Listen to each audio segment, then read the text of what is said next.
Hey guys, it's Divyansh. Welcome back to another episode of Football Daily. Kind of Football Daily, लेकिन एक तरीके से हम लोग इसमें चैंपियंस लीग का यहाँ पर मैच रिव्यू करने वाले हैं, जहाँ पर एक नहीं, दो नहीं, तीन नहीं, बल्कि जितने भी यहाँ पर मेजर इवेंट्स इस पूरे चैंपियंस लीग मैच डे में हुए, जो कि काफ़ी ज़्यादा हुए हैं, उनको यहाँ पर एक एक करके यहाँ पर उनकी सारे परतों को खोलेंगे और उनके बाद उनकी गंदी गेंद फाड़ नहीं, देखो मेरा टॉक्सिक होना बनता है, मड्डे ढार गई है, ठीक है, अपना रिकॉर्ड टूट गया है, लेकिन ठीक है, उसके हम यहाँ पर अपन अपने गिरेबान में बाद में झांकेंगे दूसरे तीसरे नंबर पे। लेकिन सबसे पहले बात करते हैं यहाँ पर स्टार ऑफ द नाइट के, और कोई और नहीं बल्कि अपने खुद के अनकारा मेसी हैं। मतलब यार ये बंदा ना, मैं स्ट्रीम पे भी कह रहा था वॉच लॉन्ग के वक्त, और मैं अब भी कह रहा हूँ, ये बंदा अब अपना फुटबॉल एंजॉय कर रहा है। लेकिन जब यार अब तो मामला ट्रिकी हो गया है।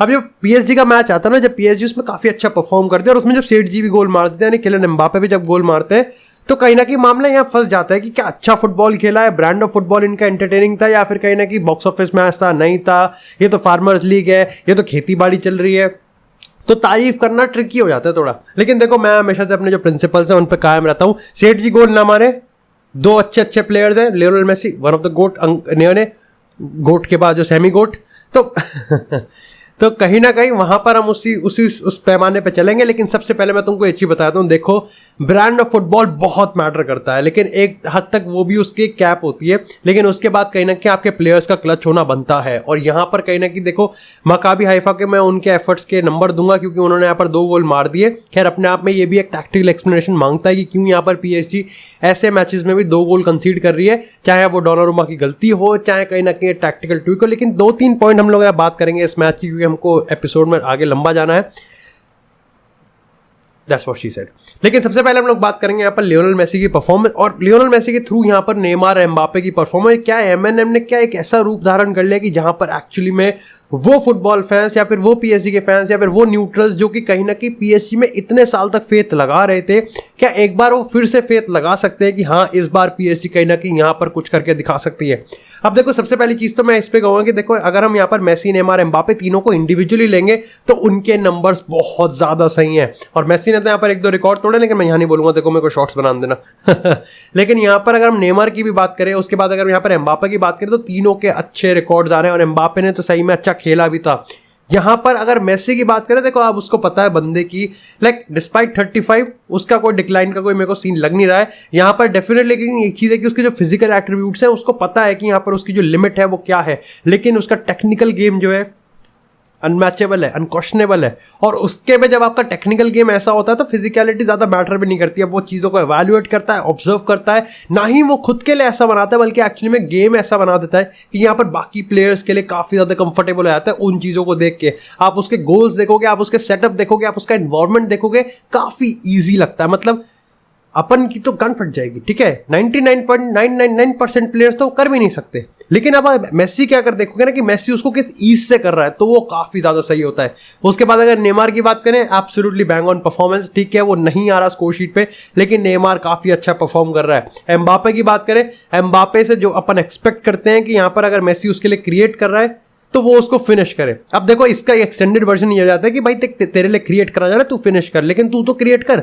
देखो ये मैं एक, ठीक है, मजाक तौर पे सही चलता है, एक बार को आप स्टैटिस्टिकल पे भी आप एक्सप्लेन कर सकते हो, लेकिन कहीं ना कहीं पेपर पे बोलते वक्त, या फिर हम अगर बात करें टेबल पे पीएसजी जब रखी रहेगी, या फिर जब उस पर एक्सप्लेन करेंगे, जब उस पर बातचीत होगी, चर्चा होगी, तो मेरे को लगता है कि मैं इस पर ज़्यादा एम्फोसाइज नहीं करूँगा कि एम्बापे यहाँ पर किसी के लिए भी असिस्ट नहीं कर रहा। लगता है कि थोड़ा सेल्फिश हो जाता है। खैर मैं ये चीज़ विनीसियस के लिए भी कहता हूँ, लेकिन एट द सेम टाइम मेरे को लगता है कि एम्बापे का जो प्राइमरी जॉब है वो ये है कि अगर मेसी और नेमार उसके लिए कुछ क्रिएट कर रहे हैं तो उसको वो फिनिश कर, और आज उसने वो चीज़ अच्छी करी। 2-3 चीज़ें और हैं यहाँ पर। सबसे बड़ा सवाल यह आएगा कि जो पीएसजी का डिफेंस है, क्या वो शेकी है? अब देखो यहाँ पर इसका एक्सप्लेनेशन थोड़ा इनडायरेक्ट है। एट द सेम टाइम आपको ये मानना पड़ेगा कि डोनारुमा की जो परफॉर्मेंसेज है वो बहुत सॉलिड रहती है, लेकिन कहीं ना कहीं डगमगा जाता है जब क्रूशियल मैचेस आते हैं, क्रूशियल मोमेंट्स आते हैं, और उस चीज़ को आपको कम करना पड़ेगा। आप कैसे करोगे? कैसे नहीं, 2 हेडर आप खा रहे हो जबकि आपके पास मार्किनियोस है और सर्जियो रैमोस है।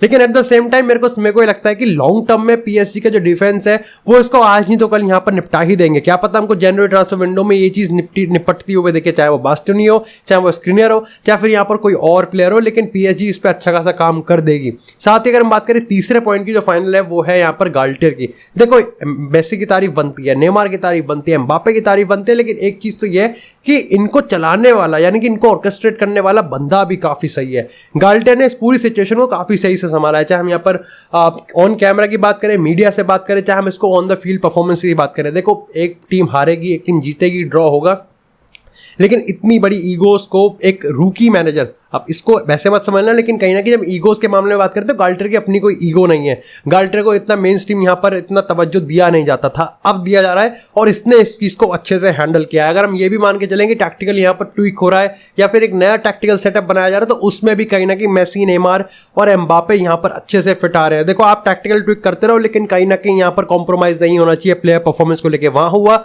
तो एक होता है पैरों पर कुल्हाड़ी मारना, लेकिन फिर तुम ये मान के चलेंगे गाल्टियर ने अपने पैर पर बिल्कुल कट्टा चला दिया और कट्टा गांड फाड़ देता है। लेकिन इसी के साथ यार बात करते हैं अब यहां पर दूसरे मैच की। Okay, introspect time. रिकॉर्ड टूट चुका है अपना और ये गेम ये गेम मैड्रिड का नहीं था, ठीक है। मतलब अभी मत कहना कि मैड्रिड हार गई तो पल्ला झाड़ लिया लेकिन यार मैड्रिड इसमें मैड्रिड की तरह नहीं खेली थी। और जिस बात का डर होता है, जिस बात का आपको एक तरीके से फियर होता है कि what if we didn't make a comeback, अगर हमने कमबैक नहीं करा, हमने 2 गोल खा लिए, वी आर रियल मैड्रिड, चौड़ पूरी है, फटे तो फटे लेकिन नवा भी न घटे, वो सब है अपने अंदर। लेकिन एक डर होता है, एक सबकॉन्शियस माइंड में एक थॉट चलता है कि अगर यहाँ पे 80 मिनट के बाद, चलो ठीक है 80 मिनट पे हम खेलना स्टार्ट करेंगे, लेकिन अब अगर गोल नहीं मारा, अगर अब 2 के 3 का जवाब, 2 का जवाब 3 से नहीं दिया तो फिर क्या होगा। और ऐसे में आज वही चीज़ हुआ। आज कहीं ना कहीं हम टैक्टिकली ज़्यादा पुअर थे, आज हम कहीं ना कहीं आउटक्लास थे, आउटप्लेड थे, कहीं ना कहीं हम यहाँ पर सेकेंड बेस्ट टीम थे, लेकिन कहीं ना कहीं हम ये चीज़ मान के चल रहे थे कि real Madrid being real Madrid game निकाल देगी। वो नहीं हुआ। और यही चीज़ है कि I think this is the reality check for us all Real Madrid fan, जो कि इस चीज़ को मानते हैं कि हमें अगर हम इस चीज़ की तरफ जा रहे हैं कि अगर हम 2 खा रहे हैं तो हम 3 मार के रखेंगे, तो उसके एक सेट ऑफ कंडीशंस है। डेफिनेटली एक वाइब होती है, एक एटमॉस्फेयर होता है, एक मोमेंट होता है, लेकिन आज वो नहीं था। एक तो अवे फ्रॉम द होम खेल रहे थे, दूसरा यहाँ पर हमारे तरफ से कन्विक्शन नहीं था। ये चीज़ खुद कोर्तों ने भी कहा कि देखो डेफिनेटली यहाँ पर रियल मैड्रिड मेरे को लैक ऑफ इंटेंसिटी दिखी। मैं गोलकीपर होते हुए मेरे को साफ दिख रहा था कि मैं गेम में नहीं, मतलब गोलकीपर तो वो आदमी है जो कि सही में गेम में होता भी नहीं है, उसको लग रहा था कि बाकी के प्लेयर भी गेम में नहीं है। तो अपने आप में कहीं ना कहीं थोड़ा सा एक्सपोज करने वाली चीज़ है। लेकिन एट द सेम टाइम कहीं ना कहीं हमारे में आज ऐसा भी कह सकते हैं कि लाइप्जिग वो द बेटर टीम, और लाइप्जिग डिजर्व भी करती थी। शायद से ये भी कह सकते हैं कि लाइप्जिग को इस मैच की अहमियत हमसे ज़्यादा पता थी। और क्या हमने इसको लाइटली लिया? देखो मेरे को ये काफ़ी ज़्यादा एम्बैरेसिंग लगेगा अगर मैं कहूँ कि हमारे लिए इसमें ज़्यादा नहीं था, because this is a fucking champions league. हमने 14 बार जीता है, हम 15वीं बार जीतने के लिए तैयार है। और यहाँ पर कोई भी प्लेयर जो भी रियल मैड्रिड की जर्सी पहन के बैठेगा, वो कल को ये कह दे कि हाँ क्योंकि हमने ऑलरेडी क्वालिफाई कर दिया तो ये हमारे लिए मैच इंपॉर्टेंट नहीं है, फक यू ब्रो। लेकिन दूसरी चीज मेरे को ये भी लगती है कि एट द सेम टाइम यहाँ पर कुछ प्लेयर अगर ऐसे भी हैं जैसे बेंजिमा, वाल्वर्दे, मॉड्रिच, अगर ये नहीं है then it's a big absent. ठीक है, ये एक ऐसी चीज है कि जो कि हमको मानना पड़ेगा कि रियल मैड्रिड अपने बेस्ट पे नहीं होगी। But at the same time हमको ये भी मानना पड़ेगा कि दिस इज रियल मैड्रिड। यहाँ पर बेंच है, आपने सजा रखे हैं, ये प्लेयर्स हैं कि दिवाली की लड़ी है जो लगी हुई जलती रहेगी। एट द सेम टाइम हमको ये मानना पड़ेगा कि यहाँ पर इनको परफॉर्म करना पड़ेगा। कुछ की पॉइंट्स की हम बात करें तो इंटेंसिटी नहीं थी, हम बॉल बहुत लूज कर रहे थे। निकी बेला, विनीसियस बेला, जो भी कहना है वो कहो भाई तू ओवर डू कर रहा है, सिंप्लीफाई कर चीज़ों को। एंड काफ़ी लोग मैं कम्युनिटी फोरम में डिस्कशन में देख रहा था, दे वर सेइंग कि आप विनीसियस पे कंपटीशन लगा दो, आप लगाओ उस पर कंपटीशन, आप बिठाओ उसको। But is that the solution? नहीं, क्योंकि एक्चुअली में विनीसियस कोई अच्छा बुरे की बात तो है ही नहीं। अभी बात है कि यहाँ पर कितना फ्लेयर है और कितना डायरेक्ट है। ये चीज़ खुद कार्लो एंसेलोटी सॉल्व कर सकता है। और एट द सेम टाइम सबसे बड़ी चीज़ ये है कि ये विनीसियस खुद सॉल्व करेगा। असेंसियो का इन्वॉल्वमेंट अच्छा लगा। रे मिस्टेरियो यानी कि लुकास वास्केस का गेम मेरे को काफ़ी बैड लगा। कारवाल ने आके इसको ठीक करा। ईडन हज़ार्ड का कैमियो अच्छा था, but at the same time it was not enough.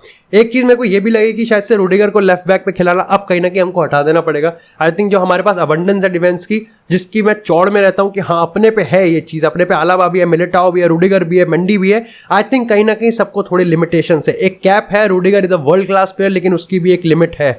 और यहाँ पर कहीं ना कहीं Rudiger at the left back पे ज़्यादा प्रॉब्लम नहीं थी, बल्कि नाचो एट द सेंटर बैक पे थोड़ी ज़्यादा प्रॉब्लम हो गई। डिस्पाइट आई थिंक हमको ये मानना पड़ेगा कि हमारी आज की इंडिविजुअल परफॉर्मेंस भी काफ़ी ज़्यादा खराब थी, और ऐसे में बेंजेमा की परफॉर्मेंस खली, क्योंकि बात वही आ जाती है कि तुम कहोगे यार वेलवर्दे को क्यों नहीं याद कर रहा, यार मॉड्रिच को क्यों नहीं याद कर रहा। पॉइंट यहाँ पर यही है कि बेंजेमा ही वो पर्सन है, अगर हम यहाँ पर 2 खा रहे हैं और उसके बाद 3 मारने पड़ेंगे तो उसमें बेंजेमा का होना जरूरी है, नहीं तो फिर आप रिप्लेसमेंट लेके आओ हालैंड बराबर नहीं। लेकिन इसी के साथ यार बात करते हैं हम यहाँ पर अपने तीसरे मैच की, जो कि आता है यहाँ पर Chelsea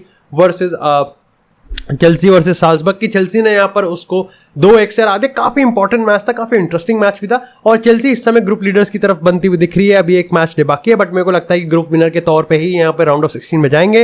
it was a important match, interesting match. Salzburg के होम में था, एटमॉस्फेयर यहाँ पर काफी अच्छा तगड़ा होता ही है, लेकिन कहीं ना कहीं यहाँ पर मेरे को लगता है कि ग्राहम पॉटर पे एक अननेसेसरी हेट देने की कोशिश है। शायद से देखो कह सकते हैं कि वो एक ऐसे सिस्टम खिला रहा है जो कि स्टर्लिंग को आप देखो लेफ्ट विंग बैक पे खिला रखा है, उधर यहाँ पर ये प्लेयर्स है, उसके बाद काय हैवर्ट्स, ओबामेयांग, पीछे आपने गालागर को एक मेजर शाउट आउट देना पड़ेगा। लेकिन ओवरऑल मेरे को गेम अच्छा लगता है। चेल्सी मैं ये नहीं कहूँगा कि अनप्रेडिक्टेबल है या फिर बहुत ज़्यादा पता नहीं क्या हो गया, लेकिन कहीं ना कहीं एक सेट ऑफ पैटर्न के अंदर खेल रही है। सारी जैसा बिल्कुल भी नहीं है, लेकिन हम कह सकते हैं ग्राहम पॉटर का एक अपना ब्रांड ऑफ फुटबॉल है और उसको अडेप्ट करने में चेल्सी को हमको टाइम देना पड़ेगा। एंड द सेम टाइम हम जब ब्रांड ऑफ फुटबॉल को अडेप्टेशन की बात करते हैं तो हमको ये भी समझना पड़ेगा कि रिजल्ट भी डिलीवर किए जा रहे हैं, हारे नहीं है। तो ये भी एक अच्छी चीज़ है कि ग्राहम पॉटर रिजल्ट्स भी दे रहा है, एट द सेम टाइम कहीं ना कहीं खुद भी एक्सपेरिमेंट भी कर रहा है, लेकिन उस एक्सपेरिमेंट के साथ साथ वो अपना ब्रांड ऑफ फुटबॉल भी दिखाने की कोशिश कर रहा है। और Chelsea fans definitely you are very patient, आप काफ़ी ज़्यादा संयम रखते हैं, संयम और रखा जाए, आपको रिजल्ट्स देखने को मिलेंगे। कहीं ना कहीं ओबामेयांग की खुद की परफॉर्मेंस की बात करूँ तो अच्छा है, लेकिन कहीं ना कहीं ओबामेयांग से आप एक्सपेक्टेशन समझ में नहीं आता कि रखें या ना रखें। जब नहीं रखते तो कहीं ना कहीं वो गोल मार देता है, फिर वो एक सेट ऑफ इवेंट्स में चले जाते हैं जहां पर आपको लगता है कि यार ये तो अच्छा स्ट्राइकर है। फिर जब एक्सपेक्टेशन रखने लगते हैं तो आपको लगता है यार तो लौड़ू है, ये तो मार ही नहीं रहा है, ये तो पता नहीं क्या कर रहा है। काय हैवर्ट्स की बात करें, इसके लिए वो गोल बहुत इंपॉर्टेंट था, ऊपर से स्टनर था, तो उसके तो +1 और ले लो, mission pass, mission respect plus कर लो, जो भी कहना है वो कह लो, लेकिन ओवरऑल गेम अच्छा था। साथ ही अब बात करते हैं यहाँ पर एलिग्री की तो देखो जुवेंटस, देखो मामला खराब है। जुवेंटस क्लब, मैं कहना नहीं चाह रहा, but they are a mess, they are worse. जितना तुमने सोचा है, अगर तुम उसको बुरा मानते नहीं, बहुत बुरा मानो, क्योंकि पॉइंट यहां पर यह है कि यूवेंटस खुद कंफ्यूज्ड है। Like they have a mix of, बहुत सारी आइडियोलॉजीज यहां पर मिक्स हो गई हैं। आपने अपने क्लब को रीबिल्ड कर रहे हो, ठीक है, बहुत अच्छा है। आपने चीएसआ पे आप पे होल्ड है, मैकेनी की बात करें, कॉस्टिच की बात करें, लाहोविच की हम बात करें, अब पोग्बा आप लिया है, तो कहीं ना कहीं आपका रीबिल्ड बहुत अच्छा जा रहा है। लेकिन एट द सेम टाइम आपके कुछ ऐसे प्लेयर्स हैं जिनको आपको निकालना चाहिए। प्लस सबसे पहले तो आप गंजे से स्टार्ट करो, एलिग्री को बाहर निकालो, आप नहीं निकाल रहे। लाइक ठीक है, इट्स 30 मिलियन, हम 20, 30, 40 मिलियन की बात करें, जो कि एक मैनेजर को निकालने के लिए काफी ज्यादा होते हैं। देखो ये माना करो, ठीक है, देखो नेमार 222 से 200-300 के चक्कर में हम ये भूल गए कि 20-30 की भी वैल्यू होती है, बट इट इज यूवेंटस। ये यूवेंटस है, बहुत बड़ा क्लब है। ये डिक्लाइन, अरे यूवेंटस को क्या डिक्लाइन, यहाँ पर पैरेलल यूनिवर्स मिल्की वे गैलेक्सी के बाहर से दिख गया कि यूवेंटस का डिक्लाइन हो रहा है। आपके पास जिडान अवेलेबल है, आपके पास पोचेटिनो अवेलेबल है, आपके पास यहाँ पर टुकल अवेलेबल है, और क्या लोगे यार तुम है। अगर एलिगिरी, देखो ये मैं मानता हूँ कि देखो एलिगिरी का आप अगर पोस्ट मैच इंटरव्यू भी देख लोगे ना, वो चैंपियंस लीग से बाहर होके आया है। एंड आज तक जावी का मैं इंटरव्यू देख रहा था, जावी का मैं आज का इंटरव्यू भी देख रहा था, और उसके बाद मैं एलिगिरी का इंटरव्यू देखता हूँ। एलिगिरी भी लाइक हम तो लेके पे फोकस्ड है। लाइक भाई तेरे को घुसने भी कैसे दे रहे हैं मैं सोच रहा हूँ कि यूवेंटस के फैन इसको ट्रेंड कैसे नहीं करवा रहे थे, लेकिन फिर करवाओ यार, सवाल पूछो, बू करो, और इसको एलिगिरी को नहीं बल्कि मैनेजमेंट को भी करो, क्योंकि उनका फॉल्ट है यार, यहाँ पर ये उनका फॉल्ट है। वो चांस अपॉर्चुनिटी गवाया जा रहे। देखो एलिगिरी, देखो ये अभी तो तुमको मैं पक्के तौर पे बताया था कि यहाँ पर ये वर्ल्ड कप तक का सीन चलने वाला है कि एलिगिरी को मौका दिया जाएगा। But at the same time को ये समझना पड़ेगा कि अगर इस गेम की बात करें तो बेनफिका, भाई राफा सिल्वा का वो फ्लिक वाला गोल यार, भाई मैंने उसको 4-5 बार रिप्ले पे देखा। उसके बाद अगर हम बाकी गोल्स की बात करें, इतने हैट्रिक मिस कर दी। जाओ मारियो कितना बेहतरीन खेला। जब बेनफिका का ब्रांड ऑफ फुटबॉल है वो काफी फ्लूइड है, काफी फ्री फ्लोइंग है, काफी एक सेट ऑफ पैटर्न। यूवेंटस तो ऐसे 12 लगड़बग्गो भगा दिया हुआ ऐसे यहाँ पर पिच पे 11, मतलब एक तो डगआउट पे भागता रहता है, लेकिन कहीं ना कहीं like Juventus is a lost case. अगर वो इस चीज का वेट कर रहा है कि चीएस आएगा फिर वो पेल देगा, पोग्बा आएगा फिर वो पेल देगा, ब्रांड ऑफ फुटबॉल वही रहेगा। आपकी आइडियोलॉजी वही है कि कहीं ना कहीं आप यहाँ पर क्लच के चक्कर में हो, आप मर दर के निकलने के चक्कर में हो, विच इज नॉट गुड। ये सस्टेनेबल इतना नहीं है, ठीक है, क्लच होना चाहिए। मैं भी एपिसोड की शुरुआत में क्लच की इंपॉर्टेंस बता के आया हूँ कि मेसी, नेमार, एम्बापे, लाइक वो ऐसा हो सकता है कि निकाल सकते हैं, but at the same time their brand of football अच्छा है। ठीक है, गाल्टर को मैं ये नहीं कह रहा कि एलिगरी, गाल्टर तो देखो काफी ज्यादा उसने अचीव किया हुआ है, रिस्पेक्ट भी डालनी पड़ेगी एलिगरी के नाम पे, लेकिन ब्रांड ऑफ फुटबॉल एक तरफ पे एक टाइम पे ओल्ड फैशन हो जाता है। Jose Mourinho is my favourite manager, लेकिन मैं नहीं चाहूंगा कि वो मेरे रियल मैड्रिड में आए, बिल्कुल भी ना आए, वो यूनाइटेड में भी ना आए, बिकॉज उसका ब्रांड ऑफ फुटबॉल अब कहीं ना कहीं ओल्ड फैशन हो चुका है, उसका एक अपना तरीका है, and now he is focusing on winning trophies. Juventus में वो भी नहीं कर रहा है एलिगरी। एंड अगर यूवेंटस इतना अच्छा इन्वेस्ट कर रही है, अगर यूवेंटस पे इतना अच्छा पैसा, then what the fuck are you even doing. बाकी ओवरऑल आई थिंक यहाँ पर डॉर्टमुंड और मैनचेस्टर सिटी का मैच था, 0-0 से था। मेरे को डॉर्टमुंड काफी ज्यादा बढ़िया लगी, सिटी भी ठीक थी, बट ठीक है सिटी वाज लाइक, लेकिन डॉर्टमुंड मेरे को काफी ज्यादा सही लगी। अगर उसकी बात करें यहाँ पर आडा में कि मैन ऑफ द मैच मेरे लिए रहेगा बेलिंगम, हमने स्काउट करा था, मड्रिड आने वाला है, तो बस मड्रिड का लोन नहीं खिला रहे, लोन मान के चल सकते हो। लेकिन that's it for this episode guys, I hope आपको एपिसोड पसंद आया। एपिसोड पसंद आया तो एपिसोड को लाइक करें, चैनल को सब्सक्राइब करें, आपको इस तरह फुटबॉल से एक्सक्लूसिव कंटेंट चैनल पर मिलता रहेगा। तब तक के लिए stay tuned, stay safe, and I will see you in the next episode.